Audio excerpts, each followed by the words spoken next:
Hello viewers, তোমরা সবাই কেমন আছো? আশা করি সবাই খুব ভালো আছো আর আমিও খুব ভালো আছি।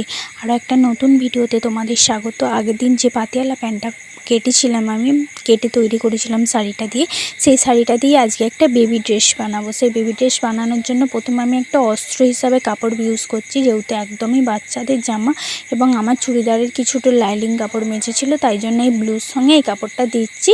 ভেতরে থাকবে, অতটা বোঝা যাবে না।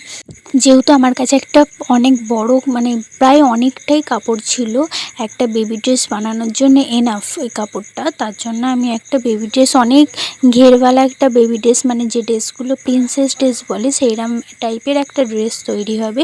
এই ড্রেসগুলো দেখতেও খুব সুন্দর হয় এবং তোমরা দেখো, ভালো লাগবে তোমাদের। প্রথমে আমি জন্য মাপটা নিয়ে নিচ্ছি, সেটা হচ্ছে, যেহেতু একটা বেবি ড্রেস তৈরি করার জন্য তার মাপ নিতে হবে এবং আমার কাছে কোনো মাপ ছিল না, আমি একটা আইডিয়া করে কেটেছিলাম। এবং যেমন বেবি ড্রেসের জন্য আমার একটা ব্লাউজের ড্রয়িং ছিল, সেই ড্রয়িংটা থেকে আমি তৈরি করছিলাম। প্রথমে আমি কি করছিলাম, ওটা কাঁধের পাটটা 3 ইঞ্চি নিয়ে নিয়েছিলাম এবং লম্বাটা নিয়ে নিয়েছিলাম 8, এবং সেটাকে এবার কেটে সমানভাবে দাগ টেনে নিচ্ছিলাম এবং স্কেলের সাহায্যে জুড়ে নিচ্ছিলাম। যেহেতু এটা ছিল একটা বেবি ড্রেস, তাই খুব একটা বড় হবে না এবং বেবিটার হাইটটাও খুব একটা নয়, তাই জন্য আমার ছোট করেই করেছি। এরপর দেখো, পুরোটা আমি কেটে নিয়েছিলাম এবং কাটতে বসে হঠাৎ করে আমার বৌদি চলে এসেছিলো। বৌদি এসে মামামকে দিয়ে গেছিলো। বৌদিকে যেই বলেছি ভিডিও হচ্ছে, বৌদি তখন ফট করে ছুটে চলে গেছিলো, বলছে সরি আমি বুঝতে পারিনি।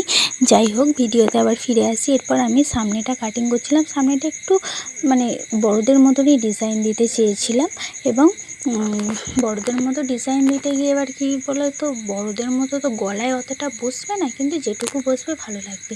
এরপর আমি পিছন পাটটা ব্যাক সাইডটা যেটা হবে, সেই ব্যাক সাইডটার জন্য আমি ওই লাইলিং কাপড়টা বসিয়েই কেটে নিচ্ছিলাম। যেহেতু এইগুলো একটা পার্ট কাটলে আর একটা পার্ট কাটা যায়, যেহেতু এটা কোনো ড্রেস, তাই জন্য আমি একটা পার্ট বসিয়ে আর একটা কেটে নিচ্ছিলাম সমান করে। আর এই লাইলিং কাপড়টা অনেক মুড়ে ভাঁজ করে আমি একটা ব্যাগে ঢুকিয়ে রেখেছিলাম, তার জন্যই এতটা কোঁচ খেয়ে গেছে।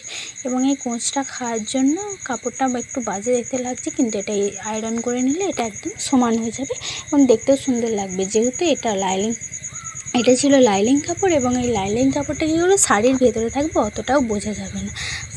বাচ্চাদের কাপড়ে লাইলিং কাপড় চলে না, কিন্তু শাড়িটা এতটাই পাতলা, লাইলিং কাপড় না দিলে ভালো লাগবে না, তার জন্য লাইলিং কাপড় দিয়ে। এরপর আমি কী করছিলাম, পিন আপ করে নিচ্ছিলাম, যেহেতু লাইলিং কাপড়টা ছিল সিল্কের আর শাড়িটা অতটাও সিল্কের ছিল না। এরপর কী করছিলাম, শাড়িটা নিচ্ছিলাম, যে শাড়িটায় বসিয়ে সামনের পার্টটা করব, তার জন্য আমি প্রথমে শাড়িটা ভাঁজ করে নিচ্ছিলাম এবং শাড়িটা ভাঁজ করে নেওয়ার পর মেন যে উদ্দেশ্য, সেটা হচ্ছে লাইলিং কাপড়টা বসিয়ে কেটে নিতে হবে। আর লাইলিং কাপড়টা বসিয়ে কেটে নিতে হবে এবং এটা যেহেতু খুবই ছোট ছিল, তাই আমার একদম অল্প কাপড় লেগেছে। বেবি ড্রেস তো অল্প কাপড়ের মধ্যেই হয়ে যায়, তাও আমি একটু বেশি কাপড় দিয়েই করেছিলাম, যেহেতু বেবিটার কোনো জামার মাপ আমার কাছে ছিল না এবং তাই নিজের আইডিয়া মতো করছিলাম। একটু টেনশনও হচ্ছিলো, যদি কাপড়টা বড় হয়ে গেলে, জামা বড় হয়ে গেলে কোনো অসুবিধা নেই, কিন্তু জামা যদি ছোট হয়ে যায় তাহলে সে আর পরতেই পারবে না, এরকম একটা সমস্যা দেখা দেয়। তার জন্য আমি খুবই ভেবেচিন্তে করছিলাম, একটু বড় রাখছিলাম। বেবিটা একটু রোগাই ছিল, কিন্তু তাও আমাকে একটু বড়ই রাখতে হচ্ছিলো, কারণ কতটা মাপ এক্স্যাক্টলি সেই মাপটা আমার কাছে ছিল না। এবার যদি ড্রেসটা ছোট হয়ে যায়, বেচারি আর পরতে পারবে না, তাই জন্য একটু ভেবেচিন্তেই কাটা। আশা করছি হয়ে যাবে, টাইট হলেও হয়ে যাবে। এরপর আমি কী করছিলাম, কেটে নিচ্ছিলাম এবং কাটতে কাটতে একটা সিরিয়াল হচ্ছিলো, যে সিরিয়ালটা এই টাইমটাই খুব ভালো হচ্ছিলো, তাই জন্য আমি কাটতে কাটতে বারবার সিরিয়ালের দিকে দেখছিলাম, যার জন্য ভিডিওতেও আমার সেটা উঠেছে এবং কীরকম একটা লাগছে। তো কী করব, যখন কাটতে বসি তখনই সিরিয়ালগুলো মা চালায়, আর সিরিয়াল দেখতে আমার তো ভালো লাগে, আর কার কার ভালো লাগে জানি না, তবে মেয়ে হিসাবে আমার তো সিরিয়াল দেখতে ভালো লাগে।